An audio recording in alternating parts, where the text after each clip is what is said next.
Nous savons tous que le changement climatique est désormais une réalité, même pour ceux qui n'y croyaient pas vraiment. Et ce changement climatique a un impact particulier sur l'économie de la Côte d'Ivoire qui a été constaté depuis quelques années. Que la Côte d'Ivoire s'est très vite engagée dans une logique de riposte vis-à-vis de l'impact du changement climatique. Maintenant, il s'agit de faire un peu un point. Donc l'évaluation de ces différentes politiques de riposte et surtout le nerf de la guerre, comment tout ça est financé. Je parlais tout à l'heure, j'avais oublié le FIRCA. Le FIRCA, donc, qui est une fêtière dans l'agriculture. Donc je vais laisser le représentant du FIRCA intervenir sur tout ça et voir quelles sont les mesures en termes de riposte qui sont prises dans votre fêtière et en relation avec le gouvernement et certainement tous les acteurs qui sont impliqués dans ces secteurs. Merci, monsieur le modérateur. Avec la permission de monsieur le ministre, avec qui nous travaillons en étroite collaboration, et je voudrais, pour rebondir sur l'introduction faite par le FIRCA, par le modérateur, faire quand même quelques précisions. Le FIRCA, ce n'est pas une fêtière. Le FIRCA, c'est un fonds et qui est exactement le Fonds interprofessionnel pour la recherche et le conseil agricole. Donc, c'est un fonds qui a été instauré par l'État de Côte d'Ivoire à travers le décret numéro 520 du 20 décembre 2001. Ce qui fait que le FIRCA est aujourd'hui en Côte d'Ivoire le leader du financement durable d'une agriculture innovante, compétitive et résiliente et qui comptabilise plus de 20 ans au service de l'État. Et nous travaillons avec plus de 25 filières agricoles des secteurs de production végétale, animale, forestière et halieutique. Donc tout ce que vous pouvez imaginer, ce n'est pas que le café cacao, certes, l'EVA, le coton, l'anacade, les élevages en développement, l'escargot, l'apiculture, enfin tout ce que vous avez, la foresterie, ainsi de suite.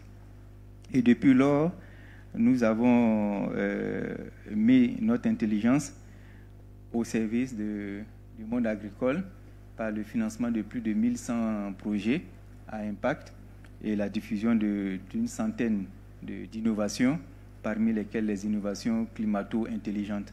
Je tenais vraiment à le préciser.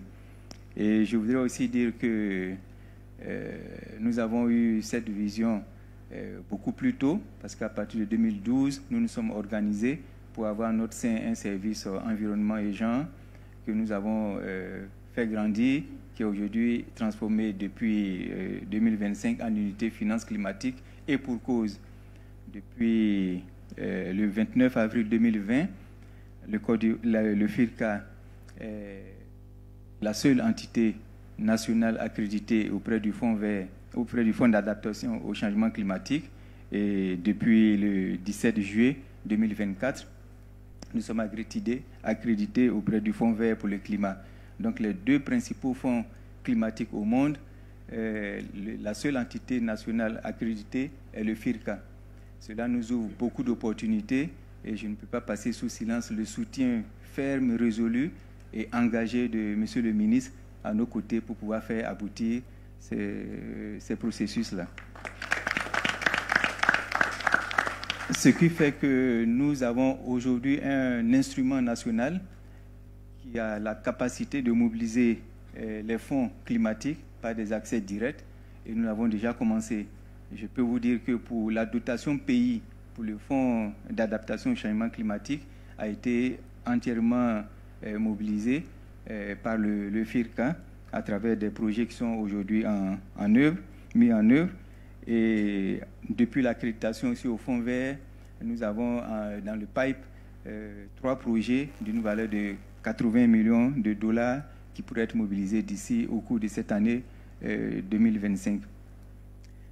C'est quelque chose d'important à souligner parce que nous avons parlé aujourd'hui de capacité des structures nationales à pouvoir être sur ce type de défis et d'engagement. Et vous savez que les accréditations auprès de ces structures sont très, très, très difficiles et ne sont pas donnés à tout le monde. Il n'y a pas 50 entités accréditées dans le monde entier. Il n'y a pas 20 entités agréées en Afrique. Il y a une seule entité agréée en Côte d'Ivoire. Et pour pouvoir aboutir à ce processus, nous étions en compétition avec plusieurs autres structures nationales, y compris des banques nationales. Voilà, donc là, c'est pour dire quand même une structure nationale qui n'est pas une banque, qui a pu avoir ses accréditations et qui travaille sur le terrain pour pouvoir mettre en œuvre ces projets. C'est pourquoi je plaide pour dire que si vous cherchez des champions nationaux, le FIRCA peut vous en produire au bout des doigts, dans toutes les filières agricoles, que ce soit le maraîcher, les productions d'exportation, nous les avons et nous faisons la promotion tout le temps. Je peux aussi dire que nous sommes d'accord avec vous pour que les financements nationaux, endogènes, soient beaucoup plus mis en avant et qu'ils soient boostés. Parce qu'avec le FIRCA, les filières agricoles participent elles-mêmes au financement de leur propre programme. Et nous insistons pour que tous les projets que nous finançons ont ce volet de diligence au niveau environnemental et sociétal, en termes de responsabilité, ainsi de suite. Ça fait partie de nos critères de financement.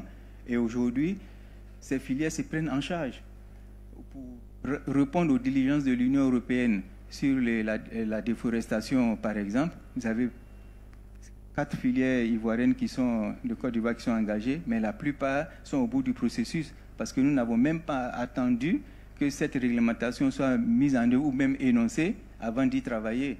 Et c'est le FIRCA, aux côtés de ces filières, qui a pu les capacités pour les mettre aux normes. Donc nous sommes disponibles, nous sommes ouverts à cela. Nous nous réjouissons de travailler avec tous les partenaires qui sont sur cette table. Je remercie encore Son Excellence Madame l'ambassadrice, avec qui nous avons une convention importante sur le maraîcher et le manioc, pour lequel nous ferons le bilan au mois d'avril. Ça fait la 4e ou 5e convention que nous avons avec l'Union européenne. Nous avons l'appui constant de l'Institut mondial pour la croissance verte, qui est représenté par Madame Vera ici. Nous travaillons avec la Sodexam. Les filières agricoles, on peut le noter, Monsieur le directeur général peut l'appuyer, la Sodexam. Les filières agricoles ont permis d'acquérir 110 stations météo de dernière génération et hyper connectées qui sont disséminées à l'intérieur de la Côte d'Ivoire et mis à disposition de la Sodexam, avec qui nous avons une convention pour pouvoir faire le monitoring climatique, pour produire des données pour le secteur agricole. Donc nous sommes ainsi engagés. Mais quand on vous dit que ce sont les filières agricoles qui ont financé l'acquisition, l'installation, le suivi, la mise en marche et même les missions des agents de la Sodexam pour pouvoir faire ces collectes-là, je pense qu'on ne peut pas terminer sans applaudir quand même cet aspect. Donc, je ne voudrais pas être plus long que ça. Je voudrais juste dire que le FIRCA... Alors, ensuite, nous avons des comités de pilotage dans nos projets climatiques, à l'intérieur desquels participe activement et vraiment de façon très pertinente la société civile. Donc, je pense qu'ils pourront le confirmer. Ils sont vraiment partie prenante également de nos actions. Voilà ce que je voudrais dire. Et encore une fois, dire que nous sommes disponibles. Lors du tour de table, on pourra vous donner des chiffres précis si vous désirez. Merci. Merci. Merci, monsieur le représentant de la FIRCA.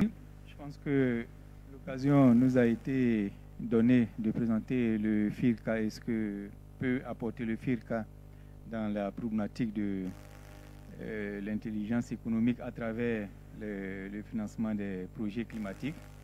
Je ne voudrais pas laisser cette opportunité sans dire encore un grand merci à monsieur le ministre, parce que comme je l'ai dit, je l'ai vu se battre, retrousser les manches à plusieurs occasions pour pouvoir positionner le FIRCA au niveau où nous sommes en ce moment. Je voudrais aussi saisir l'opportunité pour dire que nous sommes très attentifs au soutien des autres partenaires. J'ai cité l'Union européenne, avec laquelle nous travaillons vraiment depuis plus de 20 ans, parlant du FIRCA, mais aussi le PNUD, l'Institut Tony Blair sur l'ANACAD, et j'ai vu aussi d'autres partenaires dans la salle. je ne peux pas tous les citer, mais la Banque mondiale, l'Agence française de développement, ce sont nos partenaires naturels, mais insister sur le financement endogène, comme a dit le modérateur, pour dire que les filières agricoles, aujourd'hui, ont un embryon et arrivent à se prendre en charge et s'inscrivent dans la durabilité. Lorsque les financements des partenaires s'arrêtent, à travers le mécanisme mis en place par le FIRCA, ce sont des projets qui continuent et ce sont des actions qui continuent. Je voudrais terminer avec cette boutade pour titiller un peu M. Zézé à sa question par rapport à comment résister à l'envie de se développer et préserver l'environnement. J'ai été témoin du miracle d'un pays comme la Malaisie. Quand je dis j'ai été témoin, c'était vraiment, j'ai touché du doigt parce que j'ai une histoire particulière avec ce pays, où à cette époque, ils disaient, pour eux, l'équation est très simple. Qui préserve la forêt, préserve la pauvreté. C'était toute l'équation. Voilà. Mais, ceci étant dit, comment continuer à utiliser la forêt, c'est-à-dire préserver l'environnement, tout en se développant. Je pense que c'est la problématique que nous avons. Voilà. On peut intelligemment vivre de l'environnement avec des projets à fort impact comme certains ont développé ici, et c'est possible.